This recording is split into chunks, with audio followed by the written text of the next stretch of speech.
everybody, I am about to do a tutorial on how easy it is to make your own jewelry. But the first step is, one of the first steps in making resin jewelry is to either use a two-part resin or UV resin. And in my experience, I think UV resin is better. For the simple fact that it doesn't take as long. It literally cures in seconds. And you don't have to wait like 3 days for your project to harden. So my setup here is temporary. This is not something I use all the time.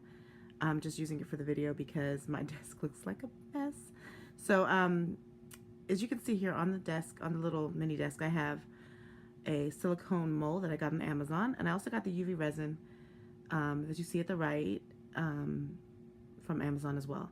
And on the far right, I actually have a bottle of nail polish that I got from drugstore. You can get it from any drugstore.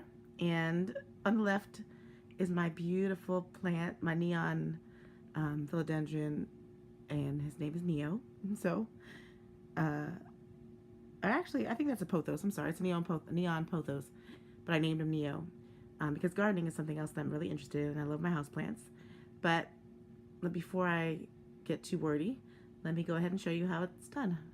So here I have the mold. I'm sorry for the bad focus of the camera, but that's all I have for right now. So I want to show you. All you have to do is take your resin, which is, it comes in a, well, the one that I got online from Amazon comes in a little bottle like that. It just says UV resin.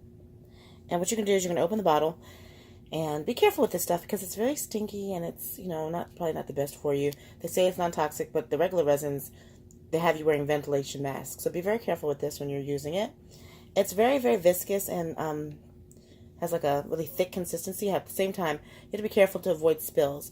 Now I'm going to be using this mold right here, these two, to make some teardrop jewels because I love that shape.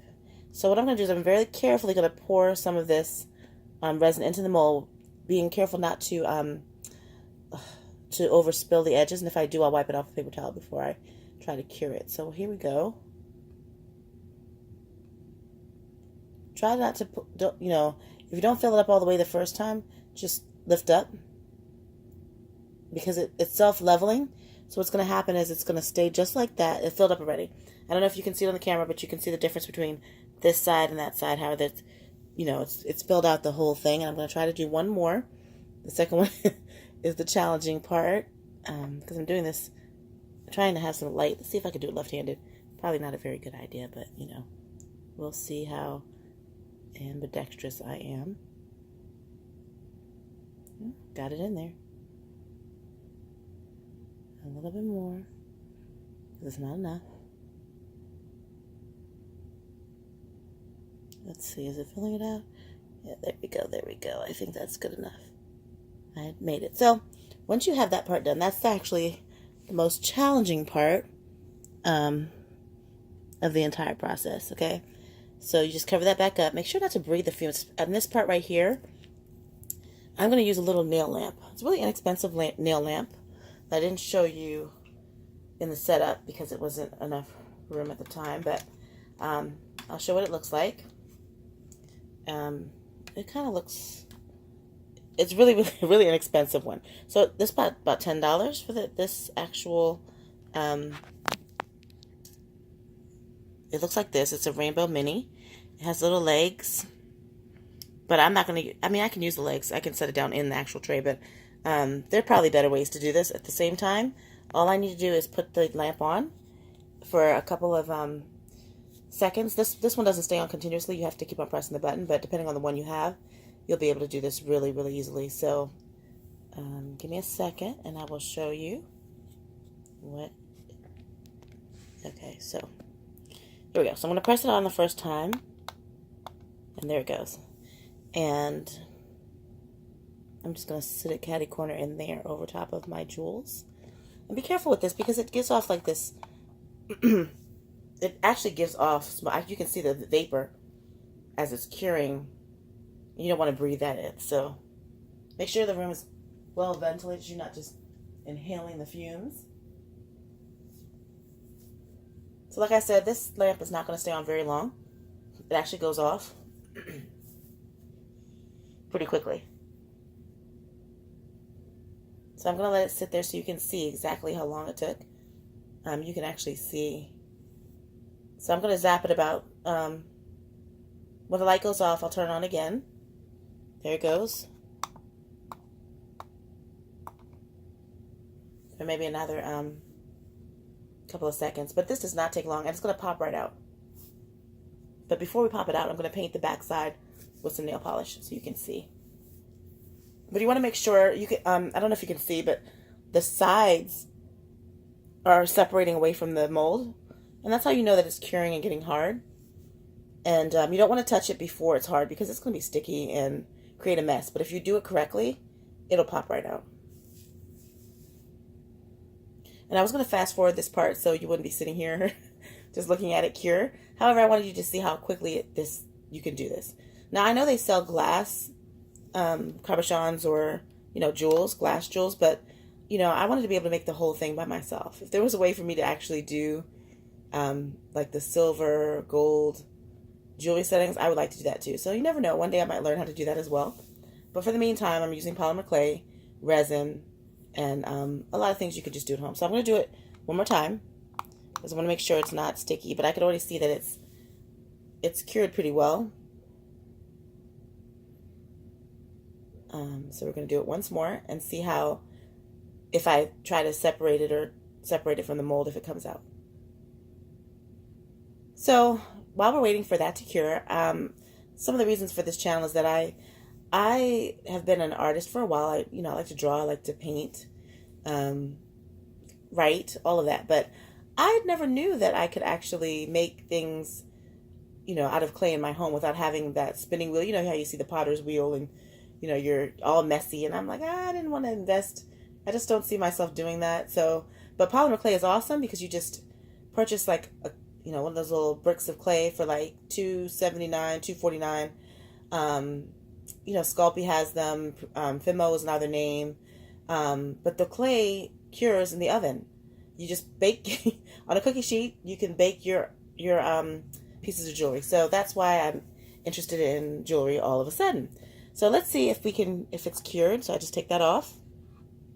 And I'm going to pick it up and pop it out and see if it pops out. So just don't mind me. I'm going to hope this pops out. So there we go. I can even see when you push it, you can see the edge coming up off of the, there you go. You can see the edges. So it comes right out. I just popped it up I'm pushing up on the back of the mold, and I'm picking it up with my other hand. And there you have a really pretty teardrop jewel that you can, I'm going to put it back inside the mold. It's actually kind of warm still. This one is a little bit tiny because it's, I didn't fill this one up all the way like I did the other one because I was using my left hand. But I pop it back in there. This one looks great. So what I'm going to do now is I'm going to paint the back with this nail polish. Now this is just a metallic, it's called, let's see, it's called Sinful Colors Professional. But it's just a metallic pink color that I like on my own nails actually. And I'm going to paint the back of the jewel just right in here. And I'm going to give it some seconds to dry. You just paint the back. If you get nail polish on your mold, which you probably will, you could just take that off with nail polish remover. So it might take 2 coats, but that's 1 coat. I'll let it sit there for a second. And it gives the front of the jewel, the whole jewel, a very pretty color. If you put this, even if you put it, what I'm going to do is attach a bail on the top and use it as earrings. And so, or you could actually put this in, you could do this in a bezel as well. And a bezel is just the back that the pendant comes in. I didn't know when I first started doing this, there were so many bits of vocabulary that I didn't understand what they were talking about. So a bail is just a little hook that goes onto the top of your jewelry that you can hook, earrings or loops or little chain, what do you call them? Jump rings in. So you can attach the jewelry to other pieces or to something to attach it to, whatever format you're trying to do, whether it's a bracelet or a necklace. So yeah, so I just painted that. I'm not going to paint the other one because it's deeper in the hole. but you get the idea. And you just let that, you know, dry, and then we're going to take it out.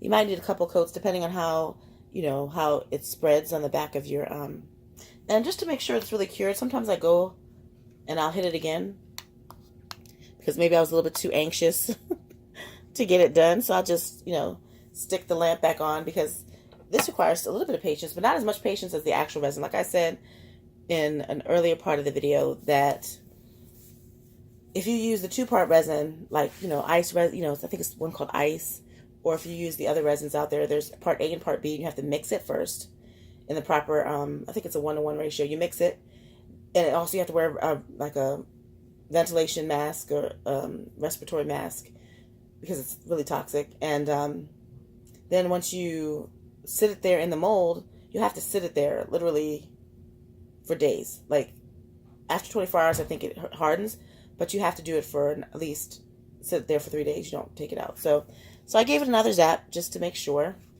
but it's nothing compared to the regular resin. And I don't think this is dry yet, but I'm going to try to pop it out. I'm going to blow on it for a second. This was my problem the last time I didn't let it sit. So, you know, you have to have patience. So it's probably not dry yet, but I want to show you. Let me touch it with my finger. Yeah, it's still a little bit sticky. But for the purposes of the video, I'm going to take it out and just show it to you. I popped it out. And here you have, if you can see it properly. Let's see if you can. I'll lay it down so you can see. Of course, it wants to lay the other way. All right. And there you have, don't mind the scratches on my table. I scratched it, but this is the finished result. I'm trying to get it without the shadow, and you can see how pretty it is, how quick it is. And like I said, you would just have to attach, and it's dry actually, you just have to attach a bail to the top. You could use this as earrings. You could put it in a necklace next to your handmade beads. So it's really, really simple. So I hope you enjoyed the tutorial. And I look forward to sharing more of my discoveries with you. Talk to you guys soon.